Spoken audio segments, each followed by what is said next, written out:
Alzheimer's disease resulting from common chronic conditions number 1513, VPT 071, January 24, 2026. Gerald C. Shu, EclaireMD Foundation, Category Dementia. Preface. In recent years, I have learned that several of my old acquaintances have been diagnosed with Alzheimer's disease or Parkinson's disease. These are not distant stories to me. They involve people I once worked or studied with, people with whom I laughed, shared experiences, and built mutual care and respect. Watching their lives change has deeply touched my heart.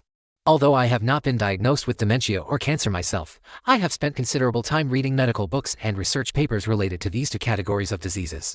While the science behind them is often impressive, most of the writing is filled with medical jargon that ordinary people cannot easily understand.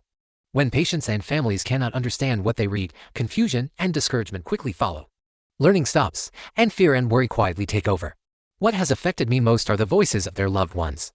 I have listened to spouses and children describe their anxiety, exhaustion, and helplessness. Behind every diagnosis stands a family carrying heavy emotional pain, visible physical strain, and often serious financial pressure. These burdens are rarely discussed in academic papers or openly addressed by clinicians, yet they are very real and impossible to ignore. These personal experiences are the reason I wrote this paper. I did not write it to impress medical professionals or to promote a new theory. I wrote it to speak directly to patients and their families in a language they can understand, with deep respect and compassion. My hope is that clearer understanding can reduce fear, restore a sense of control, and help people face these illnesses with greater strength and dignity. Introduction. Alzheimer's disease is often described as a memory problem, but memory loss is only what we see on the surface. The real problem develops quietly inside the brain over many decades. In most cases, the causes are closely linked to long-term metabolic conditions such as obesity, diabetes, and hypertension. These chronic conditions, in turn, are strongly shaped by daily lifestyle choices, including diet, physical activity, sleep, and chronic stress. By the time someone is diagnosed with dementia or cancer, much of the underlying damage has already accumulated over many years. The brain is an energy-hungry organ. It cannot store fuel. Every second, it depends on steady blood flow pumped by the heart to deliver oxygen, nutrients, and glucose. Because nearly 80% of deaths are related to vascular damage, heart and vessel health is central to brain health. When this delivery system is strained year after year, brain cells gradually weaken, connections between them fade, and thinking ability slowly declines. For this reason, blood vessel health plays a central role in dementia risk. And it may also contribute to the development of certain cancers. This process is slow, silent, and cumulative.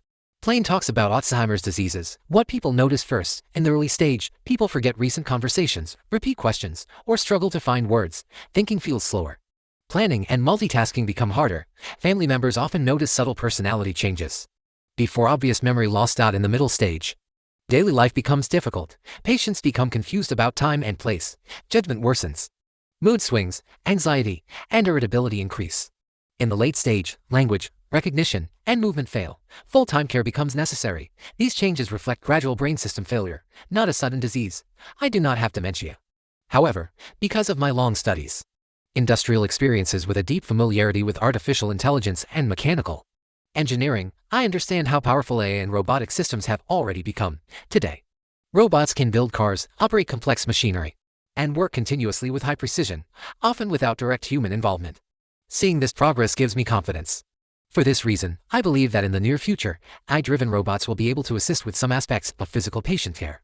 They may not replace human compassion and warm care, but they can help with routine tasks, mobility support, and daily physical assistance, easing the burden on families and caregivers, and allowing human care to focus more on emotional connection and dignity.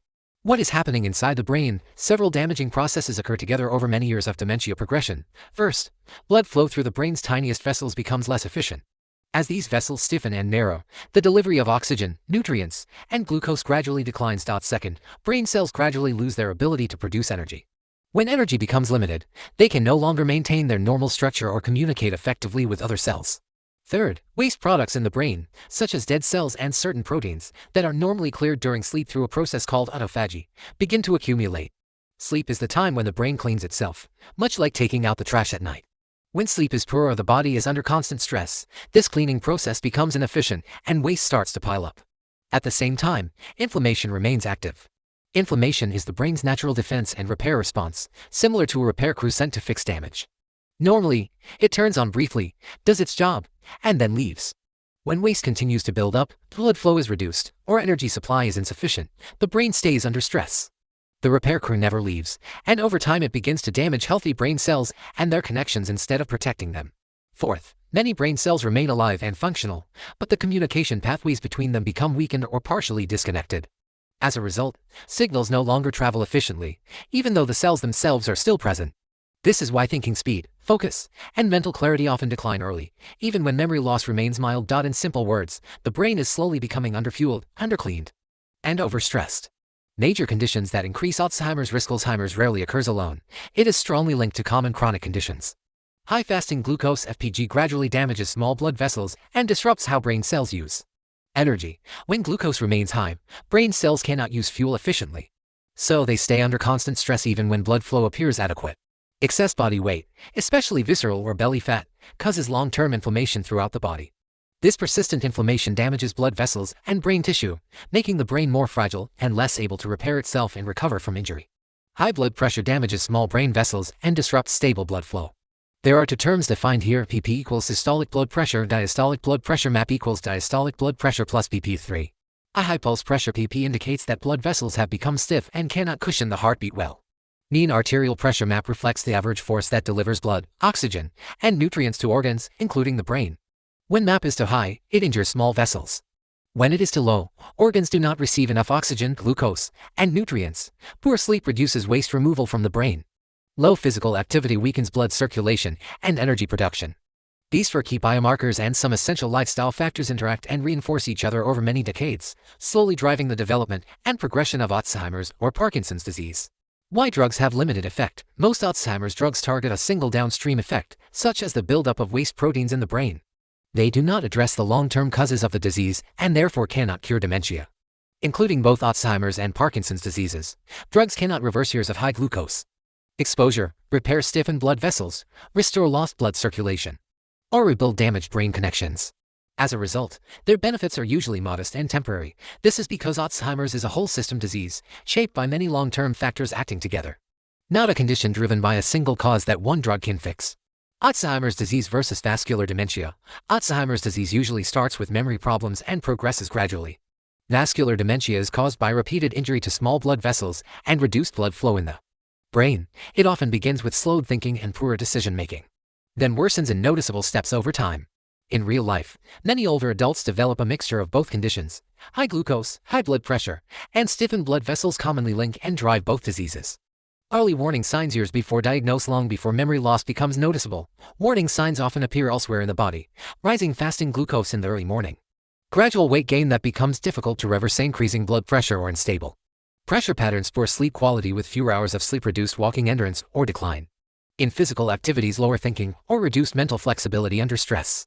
These are not memory symptoms alone, they are early signals of overall system stress related to dementia risk. A simple system model for brain risk. To understand long-term brain risk, it is not necessary to measure memory performance every day. Brain damage accumulates quietly over many years, long before test results begin to change. A simple strain indicator, called the dementia risk proxy DRP, can be defined as DRP equals 100 * average FPG 90 plus average BMI 25 plus average MAP 85 plus average BP 45-4. In this model, normalized values above 1.0 indicate metabolic or vascular stress above healthy reference levels, while values near or below 1.0 indicate healthier conditions. I multiply DRP by 100 only to improve numerical stability in VMT calculations. Not for interpretation, this DRP represents the average long-term stress applied to the brain system related to dementia risk, including Alzheimer's and Parkinson's diseases. FPG reflects brain energy use by indicating insulin stability and how efficiently glucose can be utilized by brain cells. BMI reflects chronic inflammation and metabolic load throughout the body, which also affects brain health. MAP reflects how well blood delivers oxygen, nutrients, and glucose to the brain. BP reflects the stiffness of blood vessels, particularly those supplying the brain. This output strain is not a diagnostic tool. It is a long-term trend and early warning indicator. When DRP stays high for many years, hidden brain damage accumulates. When DRP declines, long-term brain risk improves. Viscoplastic energy analysis results of my personal dementia risk over 16 years to a 1020 to 5 depending on who is studied and how diabetes is defined. About 15% to 45% of people with dementia also have diabetes. In most studies of older adults with dementia, roughly 25% to 33% have type 2 diabetes.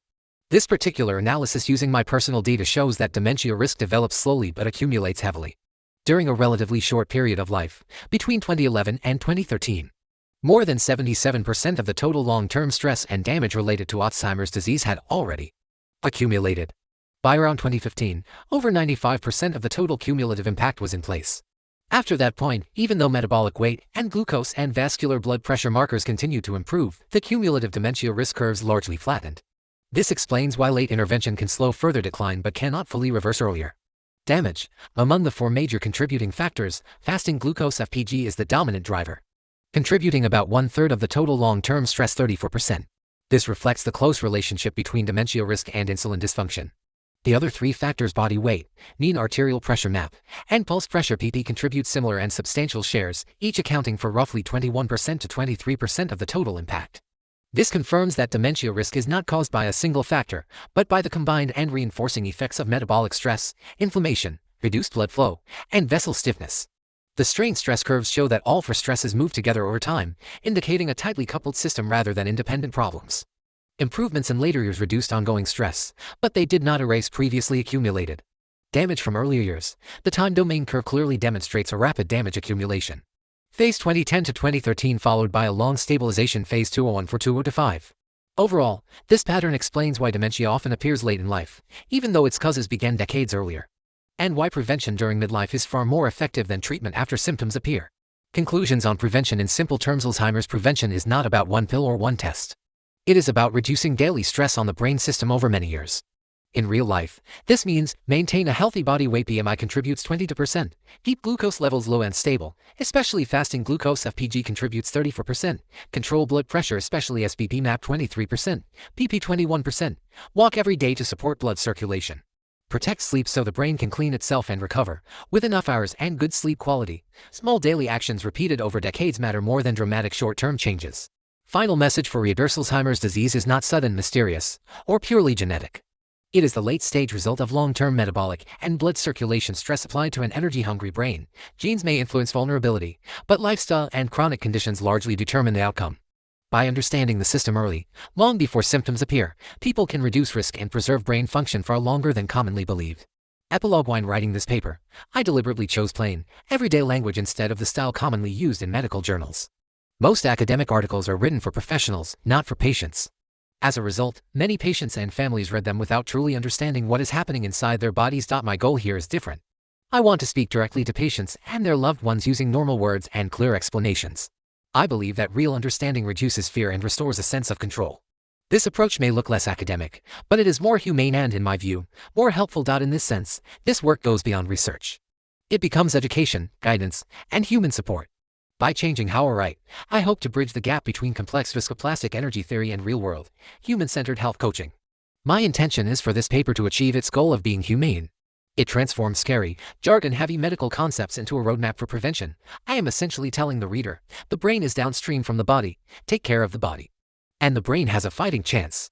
Disclaimer: I write this paper not for fame, but to share what I have learned so others can understand their health, prevent disease, and live longer, healthier lives. This content is provided for educational reference only and does not constitute medical advice. No doctor-patient relationship is created. You may share this summary freely, but it must not be altered or republished as your own. All intellectual property rights belong to the author, Gerald CHSU. This content is provided for educational reference only and does not constitute medical advice. No doctor-patient relationship is created. You may share this summary freely, but it must not be altered, edited, or republished as your own. All intellectual property rights and copyrights for this article and its related materials belong to the author, Gerald CHSU.